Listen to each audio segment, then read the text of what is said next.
Well, cool. Thanks for joining, guys. I got James, our head of marketing, and Chance with us, an account manager, works with solo inspectors, new and experienced. And this is a deck that we typically do up at Internachi for the new inspector course, but we wanted to do a different format today, do a little roundtable, get these guys' opinions, perspectives, thoughts on what inspectors should be doing. And I know this deck says new inspectors, but during this environment and this winter, this applies to pretty much all inspectors. But we're focusing mostly on solo inspectors, things you guys should be doing this winter to grow your business. So I'm going to breeze through some of these slides.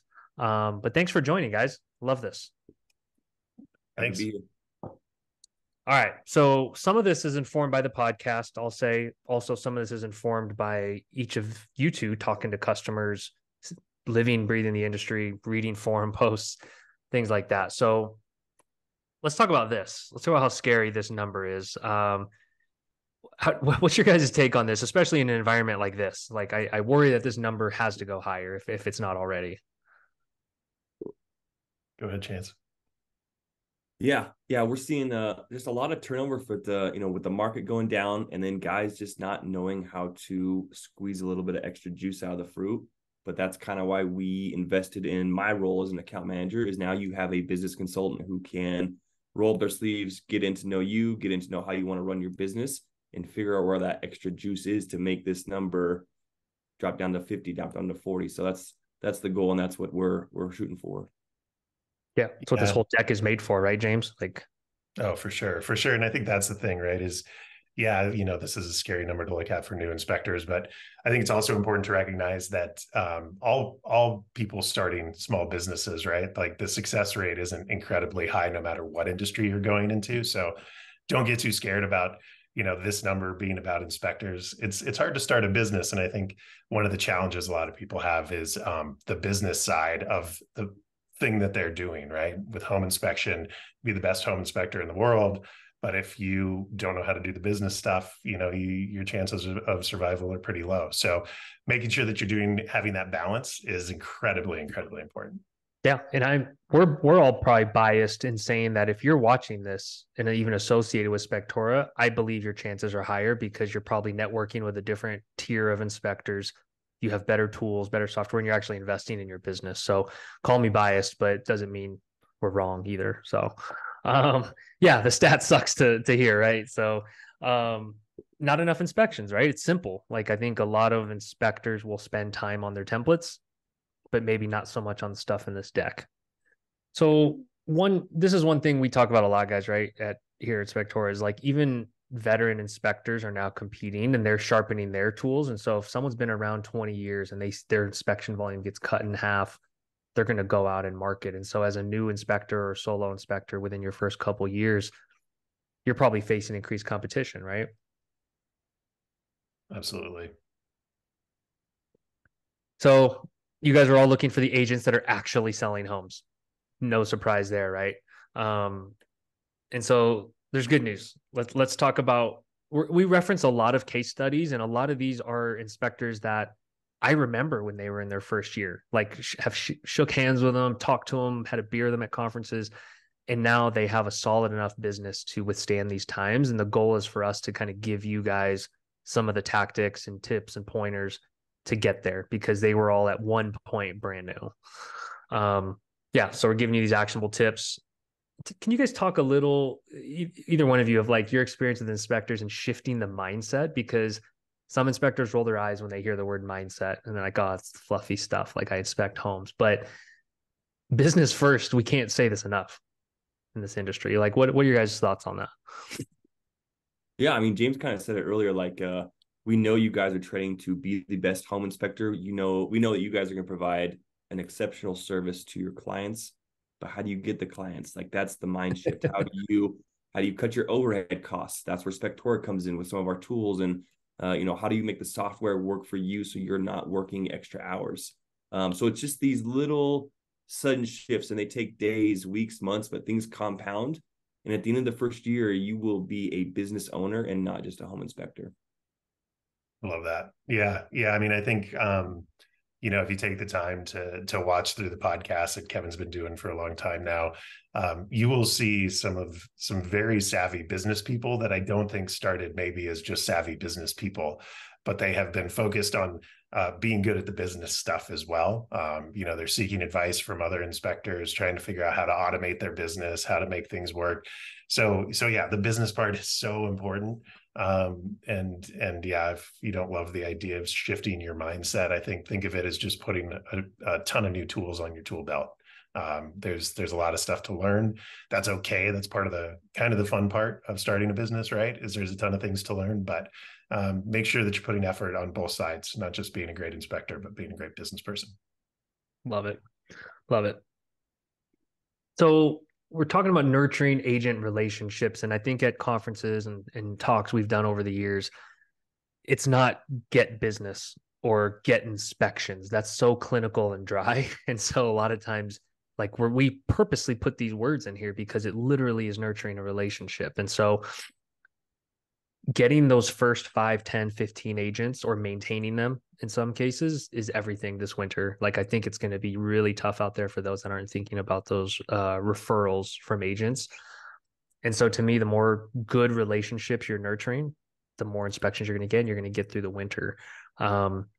What does building relationships mean to you guys? Because you're both relationship guys. I think you guys both have great relationships at Spectora. You understand how to build them with our customers. Like, how do they take that a level deeper? I would say, we're going to cover it in a little bit, but just kind of peel back the curtain now is be who you are, be genuine.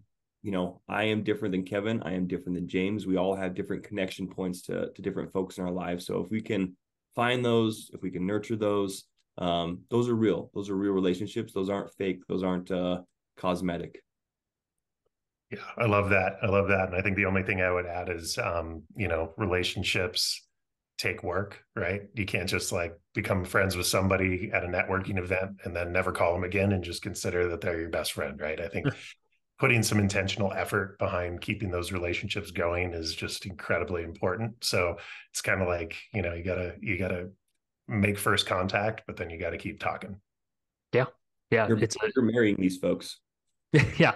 It's not this, right? I think it's not even on purpose. I don't think anyone purposely gets in the industry and just does that. I think it's maybe we're all in our own heads and in our own world and thinking like, oh man, I'm unique, I'm special. I should get business. It sounds obvious, but we want to get that out of everyone's heads of like, hey, I'm here, I'm certified, I'm licensed. The average person doesn't care or know what that means. That's the hard truth. This is the old school way for those of you that have not been in the industry. The old days used to be bring candy bowls to 100 brokerage firms and 10 of them will use you, and that's how you start a business. I bet you 90% of those brokerages are still empty. There's probably no one there. So what is it? So you guys can chime in on this, but to me, I call it like your digital ground game. Like how much are you able to just Google and look around the internet, document things, find the agents that are actually busy and out there doing business. This is a snapshot of a Zillow page that you can all find by Googling real estate agents in Highlands Ranch, Colorado. And those featured agents up at the top, James, they're probably paying money to be there, right? Oh yeah, for sure. Yeah, I mean that's the name of the game, right? Is some people are paying for exposure, and that's not a bad thing in a lot of cases. Yeah, if they're paying, the chances are they're selling homes, and I think to an inspector, that's who you want to find and be around. And so Zillow's even nice enough to tell you how many recent sales they have if you look at those numbers there. So that's building your list, and you only need one of them. You only need one of them. Yeah. And I think something with that though is you only need one, but you also need to make a lot of attempts to get to that one, right? I think knowing it's a numbers game and is critical. Yeah, whatever sports metaphor you want to use, volume shooter, volume passer, whatever sport, it's a volume game.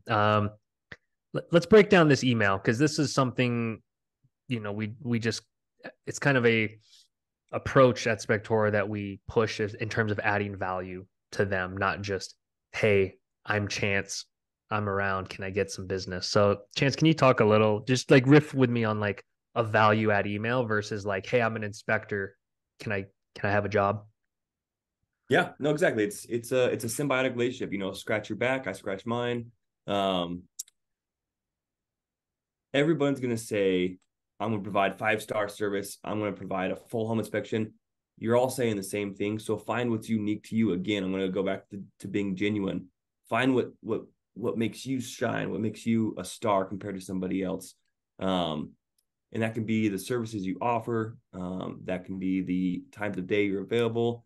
That can be the educational component. Hey, I'm going to teach you about this. I'm going to educate you and your clients rather than I'm just going to do what you hired me for. That's kind of a half-assed approach, pardon my French, but yes, find what makes you different. Yeah.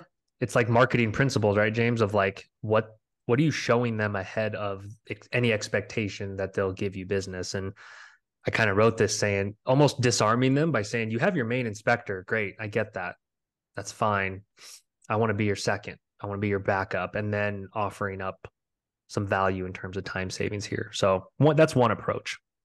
Yeah. Yeah. And I think that offering of value, right? You have who you are, you have your personality. It's kind of capturing a little bit of this in the email, showing that you're, not super formal, or you're not acting like, you're in some sort of traditional business writing class and you're trying to like put something together that sounds very official.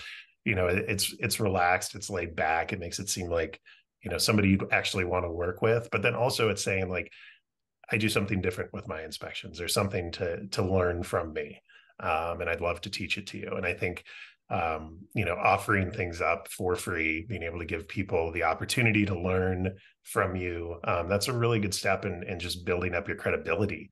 And of course, if you're a brand new inspector, building up credibility is something that you really have to focus on, because you don't have 1,000 reviews on Google saying that you're the best home inspector in the world. So you got to start somewhere, and that's by offering value. Love it. Yeah, use the repair request builder. Use the tools that we built specifically for you guys to go market your business.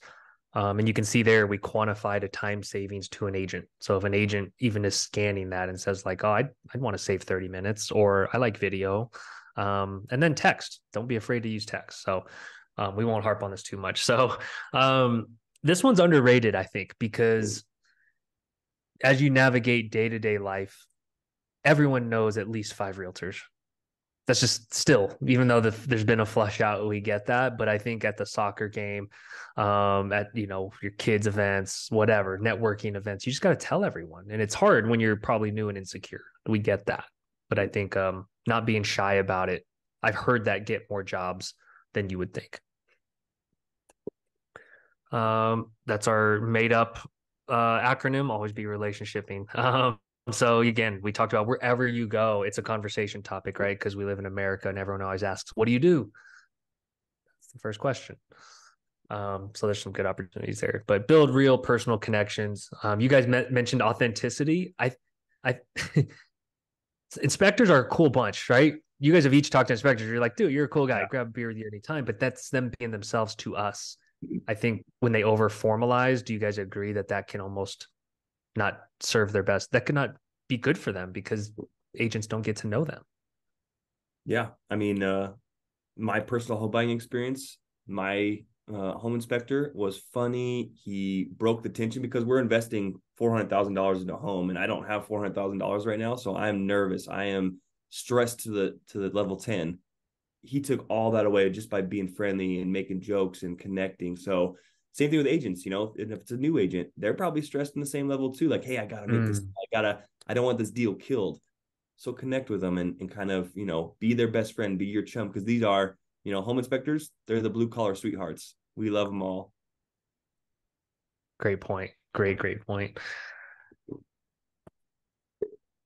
So we talk about values, right? So I think a lot of inspectors don't show enough of like what they actually value, whether it's certain, associations or things they donate to. Talk about what's really important to you. And again, it can't be like Chance said of like, oh, I really care about my customers. I do a thorough home inspection. Like fast forward through those things because you should. That's like bare minimum, right? Real quick here, Kevin. I love this last one you guys have. Is I only schedule one inspection day so I can take my time to really do a thorough job. As a new inspector, that's a value add. Yeah, you're not busy. So brag about it. Hey, I can give you everything I have. Whereas your other home inspector, he's got 4 or 5 jobs. He's going to kind of cut corners, try to get all this done quickly. So brag about that. That's so good. That elaboration is so good. Yeah, I love turning something like that where it's just a situational reality into a benefit, right? Like, how can you change your situation into, hey, I will take the time to really do a great job, and I want to do a great job for you. I mean, that's just a great twist to put on the fact that you're maybe not super busy at the start. Yeah, exactly. If you have more time than money, say, I'll answer your text any time of day. If you're that hungry for a job, say, hey, I'll answer you any time of day. I think that's the mentality. Kind of a hard takeaway there, but give value first. No one owes you these jobs. You got to earn them. Here's some other ones. I don't know if you guys have heard these ones, just some other ideas though. I think, like, to me, new agent trainings, if there's new agents getting in the business, they don't know anything about inspections. You probably know more than them, even if you're in this business. Continuing ed, I've seen businesses take off by getting approved. Yeah, useful information about the local market. Anyone can research, right? It's like, J2, when you were new here, it's like you were able to research and learn so much about home inspections and real estate on top of what you already knew just by Googling. Oh, 100%, 100%. And I think just going back to the offering new agent training, I have a friend who got into the title insurance business years ago, and he has built an incredible business for himself, just putting on classes for agents. And I think it's something to really think about, because agents do a lot of continuing education. They go to a lot of classes. It's not like you're breaking them out of something. And also because they have, they're entrepreneurs, their schedule is probably a little bit all over the place. Being able to put on events, it gives them sort of things to do. Agents love to network, so they're going to be there to network. So really, like, if you can get yourself into a place, and obviously it's a little scary at first, but where you're going out and doing trainings for agents, where you're putting on small events for agents, it can really, really pay off. So definitely think through that. Like that. And when you bring food, maybe try to think a little creatively. I think people are trying to eat a little healthier nowadays. I think donuts was the old, like, oh, bring a bunch of donuts from King Supers. That could work, but I've also seen people make homemade lasagna, and that was their MO, was like they made homemade lasagna and brought it in, and it shows effort. It shows that they actually care. That's being unique. Absolutely. How do you nurture relationships? Some of this we touched on already, but like agent trainings, newsletters, just like social media posts. We'll get into social later on in this talk, but like these are all just things to stimulate ideas for you guys. It's like we're not giving you the hard and fast playbook, but these are just some ideas and trainings and topics. Quality over quantity, we say that, but then how do we balance that, James? Because earlier we were like, you gotta reach out to like 300 agents, but it's got to be quality too. How do you think about that balance? Because sometimes I talk out of both sides of my mouth with that too, where I'm like, it's a numbers game and it's got to be quality. Yeah, I mean, it is funny to think about it. I think the reality is there is going to be a quantity game, right? You are going to be going out, you are going to be talking to a lot of people, but put the time into that. So, if you set yourself a goal that I'm going to reach out to, 30 agents every day, just because you're gung ho and you want to go for it. It's the old cold call mentality, right? You're not going to be putting 100% into these because you just know I'm just going to keep picking up the phone and calling. If you're going to blast out emails to every agent that you've, scraped off of Zillow, unless you're really, really, really good writing a really badass email, like, you probably are going to not get the result that you want. So think it through, take the time. You can make the plan to reach out to 1,000 agents if that's where you're at, but make sure that you're doing it in a methodical way where that quality is maintained. And also, learn from what you're doing, right? As you go out, you're putting effort in. If you're seeing something work, double down. If you're seeing things not work, keep trying different things. You don't lock yourself in, I think is the really important thing. Make sure that you're continuously coming up with new ideas and trying new things out just to see what works best. Yeah. And one way is, if you wanted to make it scalable also and high quality, I think about, okay, brand new agents. If you go onto Zillow and you filter your list that you've created, we'll get into how to show you how to do that.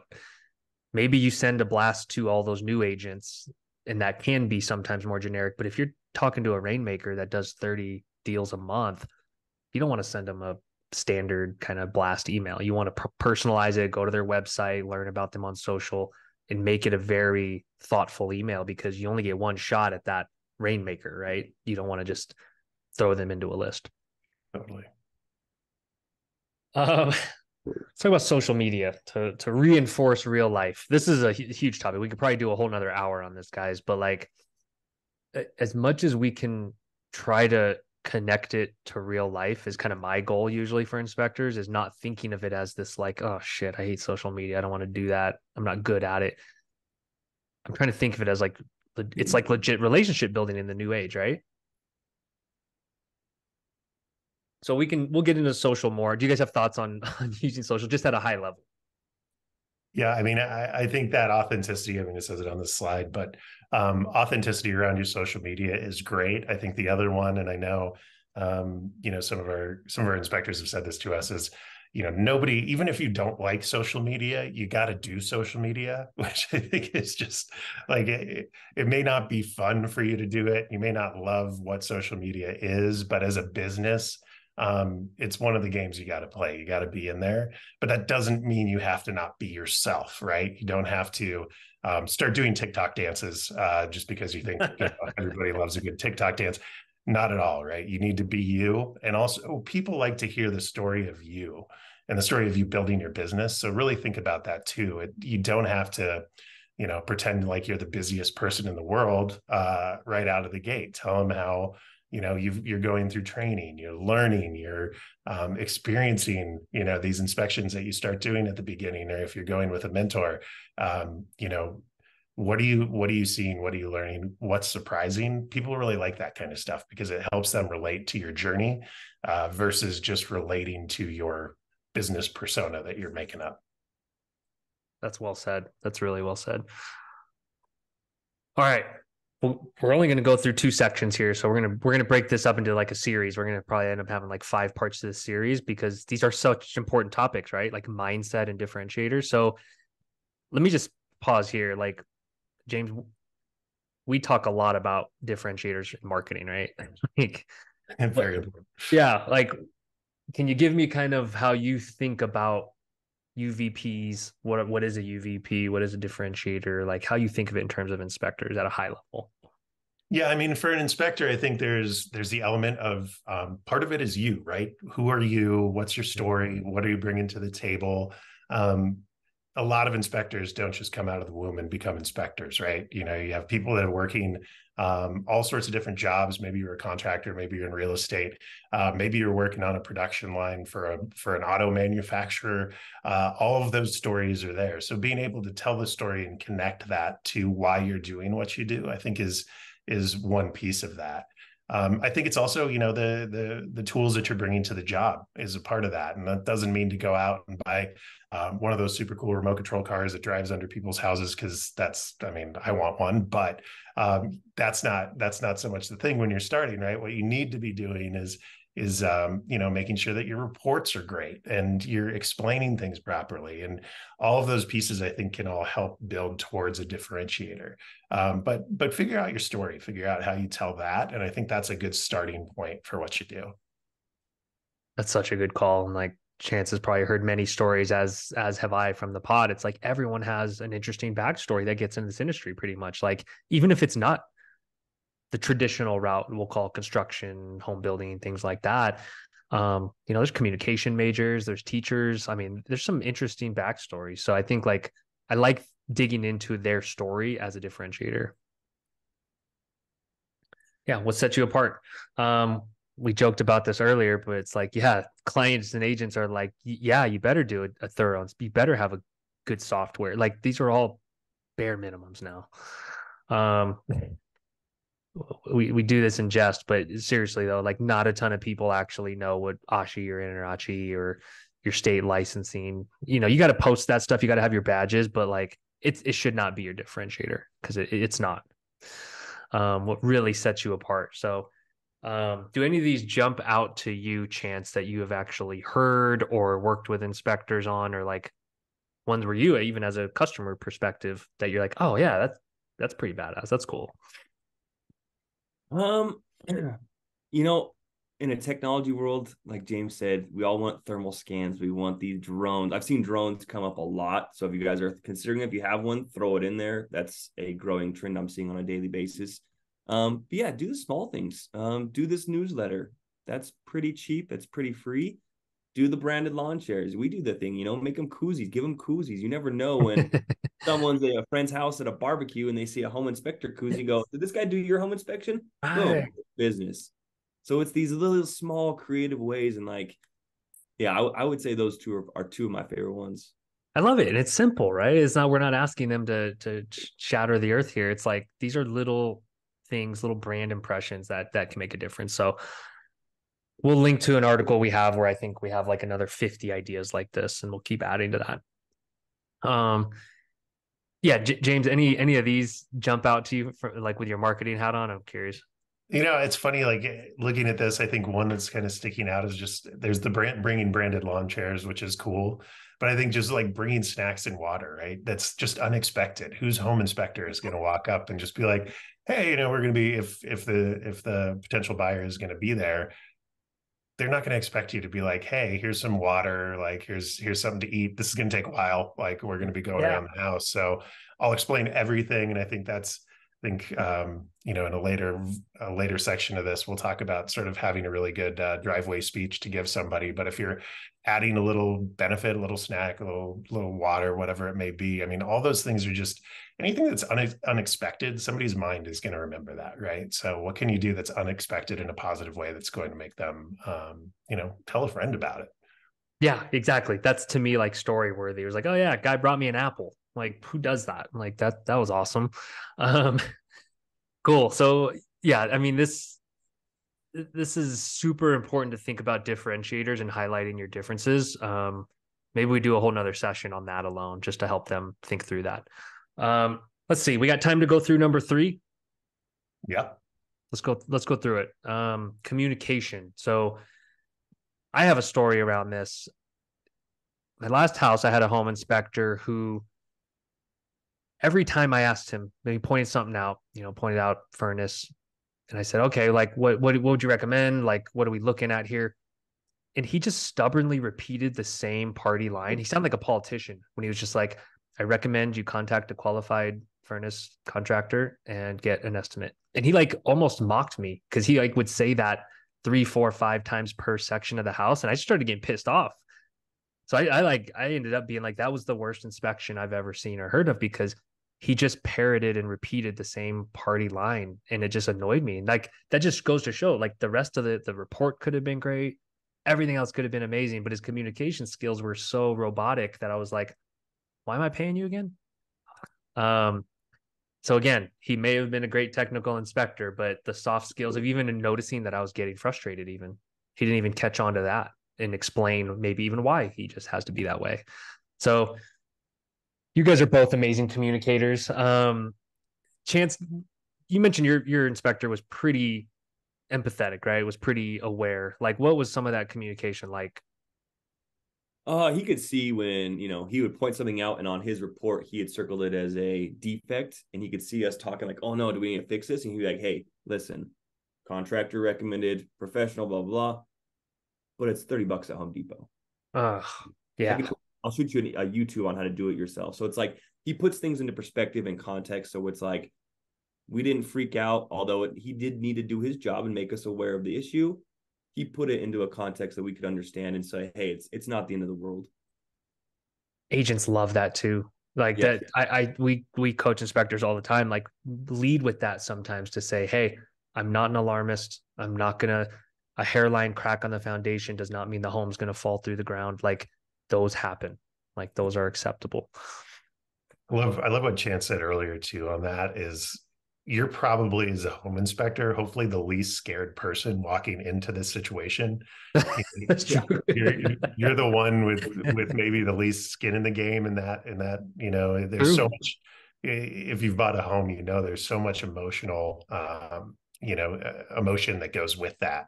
and the nerves and hoping nothing goes wrong with the inspection and hoping that the bank is lined up right and all. There's so much to it. So remember that you're going into a place where, the agent's not going to show up, but they're worried because they want their commission. And the homeowner is probably internally freaking out already. So anything you can do, your soft skills to make people feel better in that moment, they're really going to appreciate that. That's such a good point. I've never heard it phrased that way before, of like, you're the least worried because you've seen this story before and you know a home and you're not invested in it, which requires more empathy. So I love that a lot. I think even experienced inspectors probably have the most trouble with this. If you've seen 100 homes, it's like, oh, another job, another day. But to that person, that's their 400K they're taking out a loan for, So I like just thinking of these considerations. You can even tell agents, if you're an inspector, that you do consider these things. You notice if it's a millennial or a fifth time home buyer that's just buying it as an investment property, they're going to be in different emotional states, right? James, you mentioned addressing the agent. I think a lot of inspectors really mind the client on site. That's like obvious, right? But like, I tell a lot of inspectors, like, you got to pay attention to the agent too, if they're there walking around with you, of kind of like addressing their fears and checking in with them, because that's your source of business too. Yeah. Empathy. We're big on it here at Spectora, but George Scott, this episode, I mean, he's one of the OGs, he's one of the dons in the industry of kind of like client care and communication. And like, if you don't feel that, I think you have to somehow, like, James, what would you recommend if you don't have a deep-seated need to take care of people? What do you do? There's a lot of great industries out there for you, I'm sure. You got to care some, right? You got to care a little. Yeah. No, I think you have to find ways to relate to people, to get to know people, and just, we, as human beings, we are storytelling animals and machines, right? Everything we do is telling a story to ourselves or telling stories to other people. So learn people's stories. I mean, get a little bit of background on them. It'll help you care, honestly, if you understand where somebody's coming from, if you understand, hey, this is the fifth house these people have, they put offers on 4 houses and it's fallen through. Like, if you know that story, it's going to help you care about doing a really good job for them, because they're going through a lot. So get to know people, hear the story, let them know your story. It'll go a long way for connection. I love that. I think, like, to me, curiosity leads to caring. Kind of like, I mean, as said differently, like, if you ask a few questions, like you said, the fifth house, like, oh, what's that been like? What's it been like to be a homeowner? That'll force you to care, because they're going to say something and you're going to have to listen, and then some more facts about it, right? So it leads to caring. Chance, you're one of the most likable guys I know. So amen to that. Yeah. It's underrated in terms of warmth, humor, trustworthiness, just like being in the moment. I don't know if you can speak to that, of what you would guide inspectors in terms of like not holding back on maybe a joke you were going to tell, or being warm, or even just like putting your hand on someone's shoulder and just saying like, hey, I get it. This is scary. Yeah. Can it be coached? Yeah. Can it be coached? It can be coached, but also, again, be genuine. If you're not warm and you're not funny, then don't force it, because it'll come across weird and people will be like, why is he making that joke? Like, it doesn't fit. So be who you are. You are perfect who you are, but add in little pieces of it. If you're not great at humor, then pre-plan a couple of jokes at the beginning or the end and just sprinkle it in. Don't be like that person. So yes, I can't emphasize enough. Be who you are. You are awesome at this. You are going to be awesome at this. But work on some soft skills here and there. I like that. And maybe acknowledge if you're not warm or not funny. If you're just like, hey, I'm not going to hear, I'm not here to tell you jokes. Make a joke out of the fact that you don't tell jokes. Yeah. And I think one on here that's super important, there's a very, very important word on here, and it's trust. I think, business is the process of building trust to make things happen. So, if there's anything on this list, you may not be the warmest person, you may not, be a jokester. Hopefully you're thorough, because that's pretty nice for the job. But trust, if you can find ways to get people to trust you as quickly as possible, that's going to make your life easier. That's going to make them feel at ease. So, make sure that they have an experience that sets you up to be trustworthy. And that's, even simple things like making sure that you're sending reminders and things like that leading up to the actual inspection, so they're not worried that you're going to be a no show, things like that. I mean, just little things can build that trust even before you shake that person's hand for the first time. That's huge. Yeah. Communication builds trust.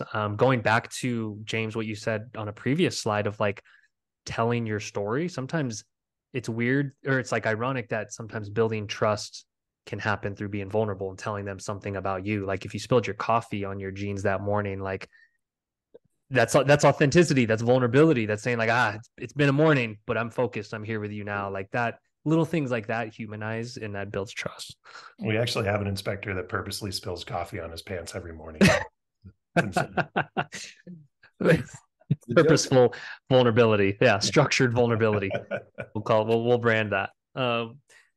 Don't forget to be funny. If you do think you're funny, if you're, whatever, this is a good episode to kind of how to inject that in. But again, don't manufacture it to the point to where it's awkward, because then it works against you. Ask your friends what they like about you. I think like that's underrated. Maybe colleagues, friends, other inspectors, anyone in your network, and genuinely ask them and try to get a real answer, because that, if you're not self-aware, you got to find this out. You got to know the answer. James, we talked about driveway speech. It's super important. George Scott gets into it. I think, we link to the episode, or we reference the episode in these slides, but what this means is when the client and agent show up, how are you setting the expectations with them in the driveway? How are you making a human connection, reassuring them? Do either of you think every inspector should do this? Yeah. Yeah. Okay, good. I agree. Yeah. Honestly, it's all these things are great, but they can also find ways to help you too. This is where you ask for your reviews to grow your business. This is where you can ask for a list of 5 referral people who might need your services coming up soon. So that's at the end. Yeah, exactly. The post driveway mindset shift. This is a home inspecting. Now let's put your business cap on. Think about how you can make this driveway speech work for you now, because you should get some value out of it. Wow, that bookends it perfectly, right? Because like James, on one hand, it's like tee it up, set your expectations, get the kind of the monkey off your back of like all this tension that's like with the buyer. You set their expectations, and on the end, it's like for both of you. I like that. Cool. Communication, James, active listening, ask questions, anticipate needs. Not a lot to add there, right? It's like be a good communicator. It's just important. I mean, people, the good news is not a lot of times people may not expect that from their home inspector. So it's, if you do go above and beyond on communication, it will be noticed. It will be appreciated. That's a great call. Like I can't say I would have ever expected an inspector in the driveway to say like, "Hey Kevin, what are you most worried about? Like, what are you looking out for? Like, what do you have any fears around buying this home?" Like, I don't know if I would have known how to answer, because I wouldn't have expected that. So I know we're harping on this in terms of communication, but like this episode in particular, he went in depth to talk about like he obsesses over his language and the words he uses to be a clear and concise communicator, and that attention to that, I think, is what's helped him be ultra successful. So do either of you have any experience with inspectors that that do this well, or like anything you want to elaborate on here? Yeah, I would say, especially if you're coming right out of a school or certification, you guys are wizards. You have all these technical terms. You guys can speak to each other and nerd out. But if you speak to me, I have no idea what you're saying. I'm completely lost. So you do have to realize, like, and you might get caught up. Maybe you're really into home inspecting. Slow down and think, who's your audience? Because some people have no idea what you might be saying. Or if this is their 5th, 6th, 7th home, then go ahead, geek out, nerd out, show how amazing and how intellectual you are. Yeah. I don't know. I still don't know about electrical panels. I don't even know the brands. I don't know anything about them. So if someone tried to even get into it, eyes glaze over right away, right? I'm lost. Yeah. Yeah. I mean, that's the thing is maybe through training, it either feels more like homes are very complex things, or maybe less as you understand them more. But I'm just thinking, as we're talking about this, I'm thinking about, I had my did some remodeling in my house, and loved my contractor, talked to him all the time. He was remodeling his basement, and he'd start talking about it, and he'd immediately go into terms I didn't understand. And I just remember many moments of me sitting there for 10 minutes, nodding my head and being like, oh, wow, yeah, oh, okay. And no idea what he was talking about. Most people, we live in houses, we don't understand them. Just remember that. Yeah. People don't stop you usually, because I think about, we all want to kind of fit in general. And so we'll just nod and smile and then just be like, yeah, I better Google that later. Exactly. Communicate more often. James, you mentioned this twice already. It's like, guys, your confirmation texts and emails in Spectora, make sure they're set up and warm and friendly and written in your tone. Chance, you've probably helped 100 people with automation, right? Yep. I mean, I think the biggest thing here that you guys have to think over, and there's no right answer. I personally would prefer as a client, and if I was a home inspector, I would offer up 2, 3, 4 pre-inspection emails covering different things and like breaking the information up into small pieces. I've heard a lot of inspectors say that they think that's a spammy approach and they just want 1 or 2 emails, everything in bulk, and do that. So it's up to you. There's no right or wrong answer. It's what works for you. Find what works. Play with it. Try 4, try 2, see what your agent's like. James, do you have an opinion on that, given the attention span of the modern human? Yeah, it's a rough one, right? Especially when you're sending emails. We did a webinar on email marketing for inspectors, and there's a thing called the 5-second rule. It's basically, people are going to look at your email or your web page for 5 seconds to make a decision if they're actually going to read anything. So they're just going to skim it really quickly. And so I would say, with what Chance is suggesting, understanding that if you send something that's super dense, you got these really long paragraphs, hate to tell you, nobody's ever going to read it. So make sure that you are thinking about how people read. We do have that email marketing webinar that I think can be helpful in kind of understanding some of the fundamentals of this. So something to think through. But yeah, bite-sized chunks. If you're somebody who goes online and just automatically reads every word on a web page, let me know. Let's be friends on LinkedIn. Yeah. Probably a really interesting person. Yeah. We appreciate you. We love you. If nothing else, make sure your email that asks them to pay and sign the agreement is clear, concise, bolded text at the top, action item. We want you to get paid.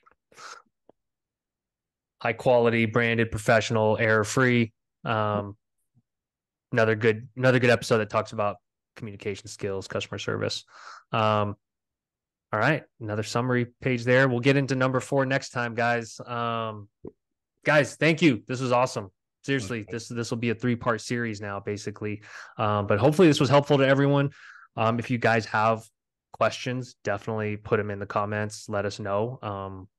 And again, like, we just want to see everyone survive and thrive this winter and kind of come into next year kind of off to the races. And there's enough business still in this industry, I think, for everyone to grow. Wouldn't you guys agree? I mean, 4 million homes are still going to be sold in the next 12 months, at least. Absolutely. I mean, we're seeing people with growing businesses, no matter what the interest rates are doing or anything. People are still growing, and it's people that understand the business side. Yeah, turn off the news, right? Like, to me, turn off the news. They are selling fear. Like, the data to me is what we need to pay attention to. And hey, 4 million transactions going to happen. Get a piece of it. Yeah, I always love hearing Kevin and Mike talk about this changing the guard too. There's so many old home inspectors who are on their way out, who are about to vacate space for these new inspectors coming in right now, you coming in right now. So take that market share, take that place for them. Like, you guys are coming into a golden age. So if you can get on the software side of it and have a great product and learn these other skills that we talked about, you guys are poised to take off. Love it. All right, guys. Appreciate you. We'll do it again. All right. Thanks. Thanks.